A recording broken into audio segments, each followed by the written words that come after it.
Overvågningen er gået fra at være et lokalt fænomen til at være verdensomspændende. Derfor vil vi undersøge, hvordan det kan være, at overvågningen har spredt sig så meget, efter verden er blevet globaliseret, især her i den vestlige verden. Og hvor langt må virksomheder og efterretningstjenester egentlig gå? Vi vil også undersøge, om vi bare skal acceptere overvågningen, og hvad man eventuelt kan gøre her i Danmark, for at undgå, at en international tredjepart kigger med.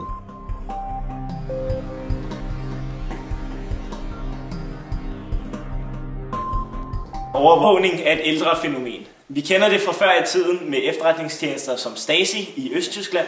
Dengang var det kun landets lokale regering, som overvågede landets egne befolkning. Men siden da er der sket rigtig meget. I 2013 lækkede den amerikanske computeranalytiker Edward Snowden dokumenter, hvori der stod, at NSA havde overvåget andre landes befolkninger og statsoverhoveder.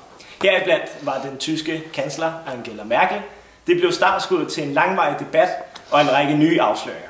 Men faktisk begyndte det langt tidligere. Internettets udbredelse i slut 90'erne og starten af 00'erne har været medvirkende til, at persondata er blevet lagt ud og har derfor gjort det muligt at overvåge langt flere folk. Men det er ikke kun internetovervågning, som er blevet globalt. Aflytning af telefonopkald har været normal praksis i NSA i en meget længere periode.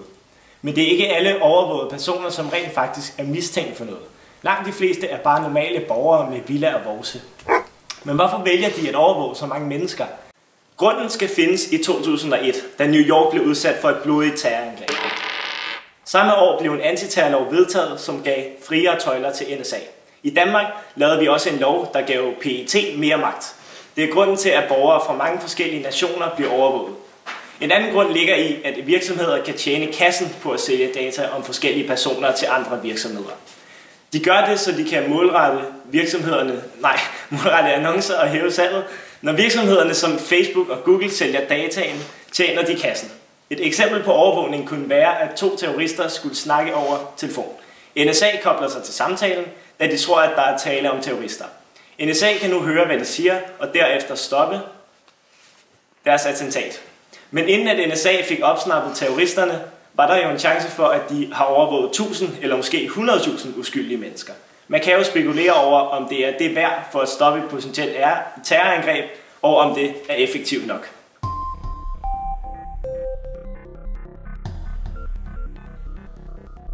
Ifølge loven må virksomheder og efterretningstjenester gå ret langt på nogle punkter, men næsten ikke gøre noget på andre.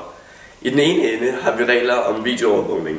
Man må rent faktisk kun overvåge sin egen grund, og det område, man overvåger, må ikke ramme et nærliggende fortov.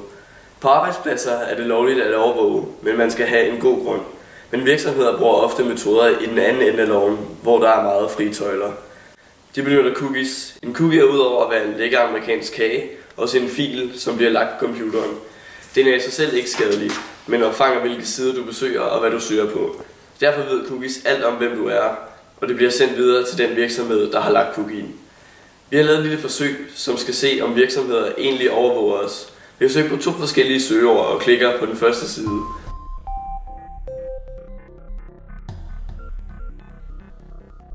Vi tjekker nu på en anden hjemmeside, om reklamerne er blevet tilpasset vores søgeord.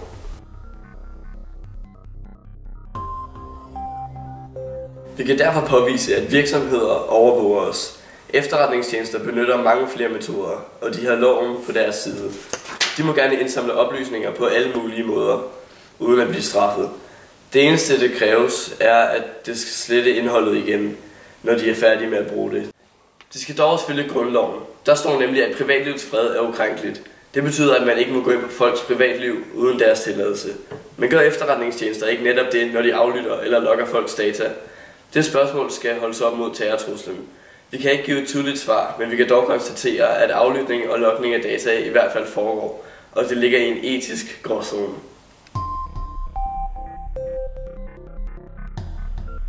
Der er flere måder, hvorpå man kan undgå at blive overvåget. Men man skal være klar på, at det er langt fra gratis. For det første skal man holde sig langt væk fra stationer og andre offentlige steder, da der er videoovervågning der. Satans! Man skal også undgå at tale i telefon, da det kan blive overvåget af efterretningstjenester. Faktisk kan man også undgå at maile uden kryptering. Satans! Hvis du mailer fra en Gmail-konto eller en anden gratis konto, som de fleste har, så kan din mail blive læst i Google og andre, der udbyder mailen. Men hvis du bruger en krypteret mail, som Tutanota, som er et tysk program, så er det kun ham, du sender den til, eller hende, du sender den til, som kan læse den.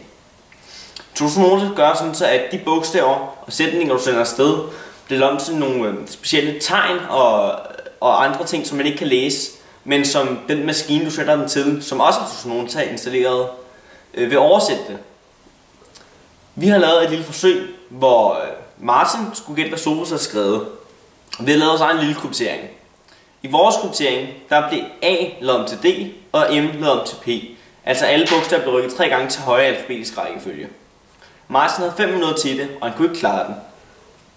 Konen ville ikke være stærk nok til en efterretningstjeneste. De har programmer og alle mulige andre computerindstallerede software, som kan klare den slags. Men for en menneskehjerne, som Martins, der vil den være for svær, da han ikke kan knække den. Altså er det næsten umuligt at undgå overvågning helt, men man kan undgå det i en mindre grad. Det man gør ved at undgå at acceptere cookies, eller ved, som vi viste før, at krypteringens mails, så kan virksomheder i hvert fald ikke se det. Men efterretningstjenester kan godt se det, hvis de vil.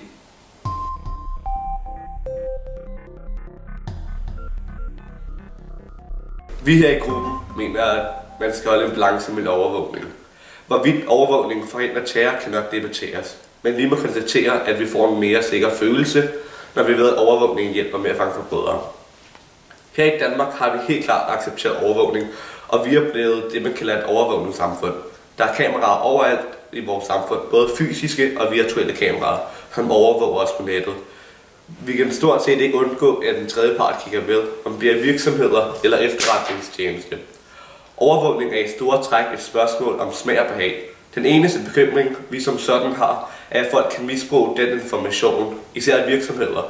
Forestil dig, at Facebook sælger din information til en kriminel tredjepart. Tænk på, hvilke følger det vil have. Eller tænk på, hvis alle dine cookies havnede i hænderne på en kriminel bande. De ville vide alt om dig, og alt om, hvordan de skulle misbruge den idé, du har.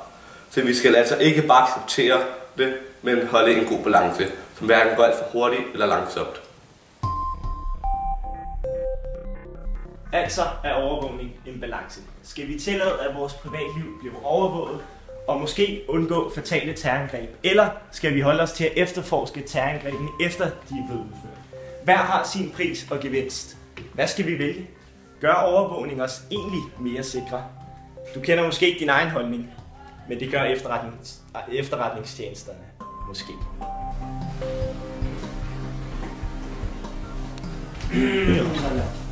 Nu er de opdelt.